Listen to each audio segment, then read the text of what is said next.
Chapter 11 Complications. Everyone watches as we walk together to our lab table. I notice that he no longer angled the chair to sit as far from me as the desk allowed. Instead, he sat quite close behind me, our arms almost touching. Mr. Banner backed into the room then. What superb timing the man had, pulling a tall metal frame on wheels that had a heavy-looking outdated TV and VCR.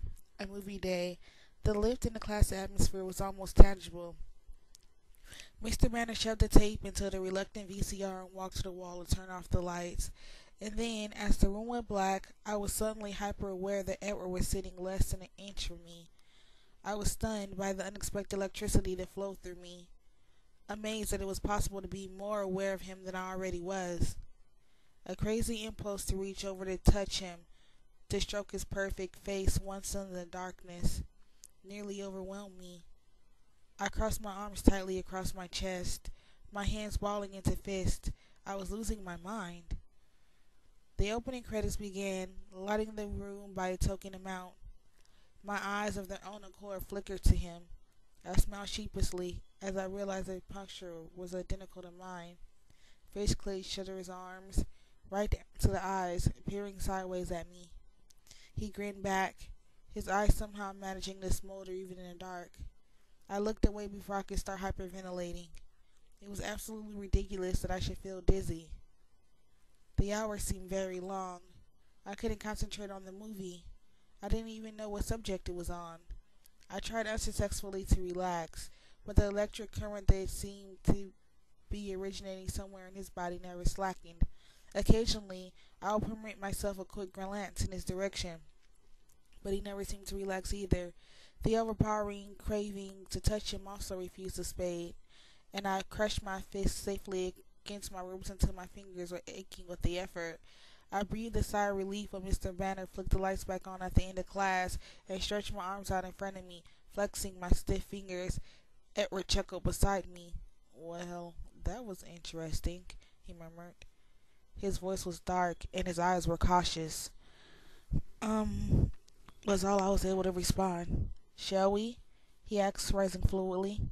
I almost groaned. Time for gym. I stood with care, worrying my balance might have been affected by the strange new intensity between us.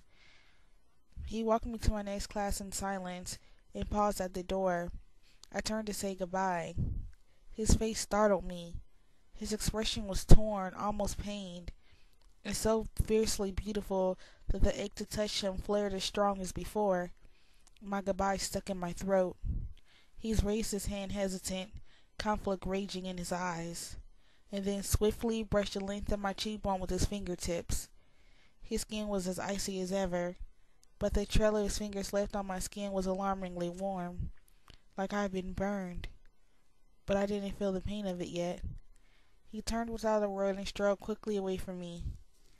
I walked into the gym lightheaded and wobbly. I drifted to the locker room, changing in a trance-like state, only vaguely aware that there were other people surrounding me. Reality didn't fully set in until I was handed a racket. It wasn't heavy, yet it felt very unsafe in my hand. I could see a few of the other kids in class eyeing me furtively. Coach Clapp urged us to pair into teams. Mercifully, some vestiges of Mike's chivalry still survived. He came to stand beside me. "Do you want to be a team?" "Thanks, Mike. You don't have to do this, you know," I grimaced apologetically. "Don't worry. I'll keep out of your way," he grinned. Sometimes it was so easy like Mike. It didn't go smoothly. I somehow managed to hit myself in the head with my racket and clipped Mike's shoulder in the same swing. I spent the rest of the hour in the back of the corner in the court, the racket held safely behind my back.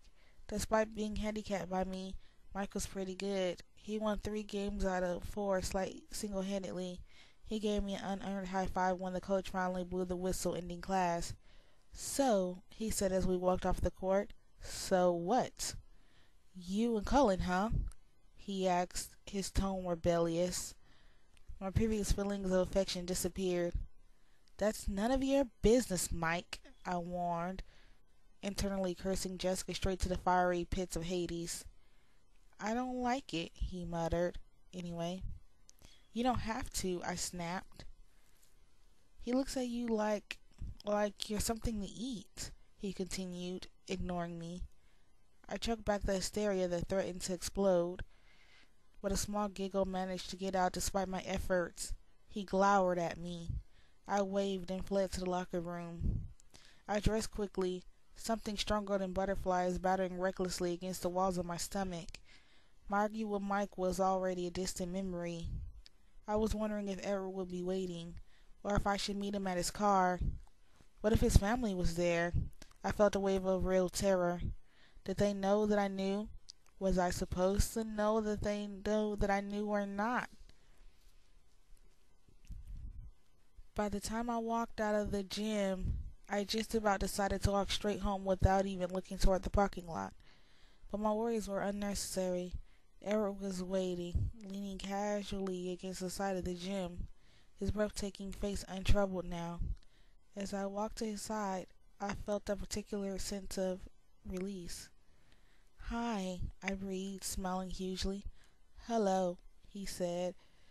His answering smile was brilliant. "How was gym?" My face fell a tiny bit. "Fine," I lied. "Really?"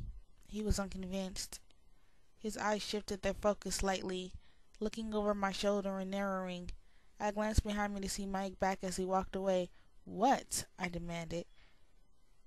His eyes slid back to mine, still tight. "Newton's getting on my nerves."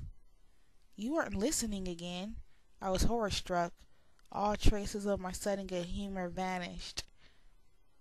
"How's your head?" he asked innocently. "You're unbelievable." I turned and stomping away in the general direction of the parking lot, though I hadn't ruled out walking at this point. He kept up with me easily.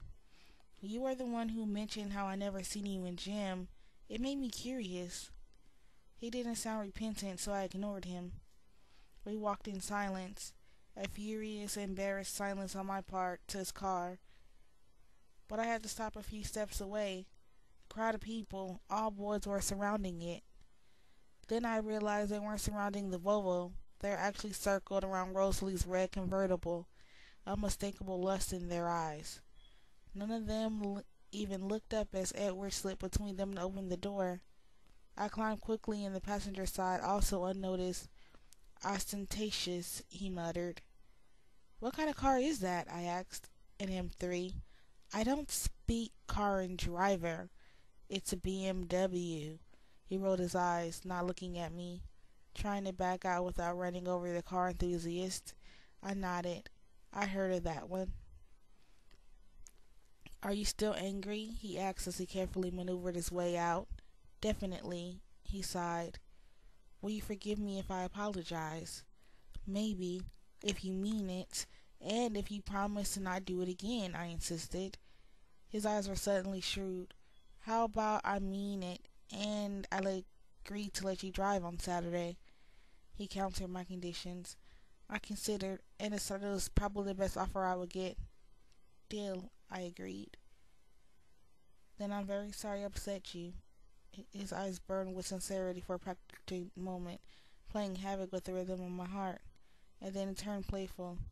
"And I'll be at your doorstep bright and early Saturday morning."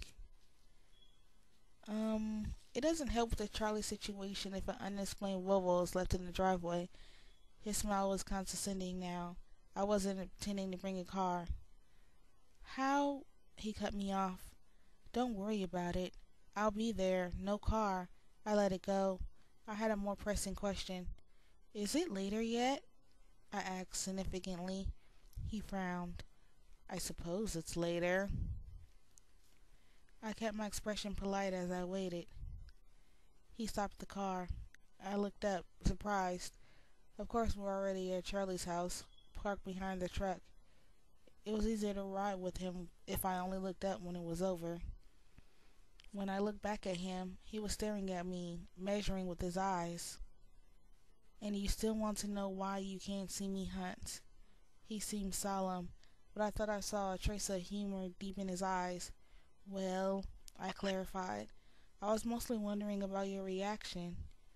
"Did I frighten you?" Yes, there was definitely humor there. "No," I lied. He didn't buy it. I apologize for scaring you, he persisted with a slight smile. But then all evidence was teasing disappeared.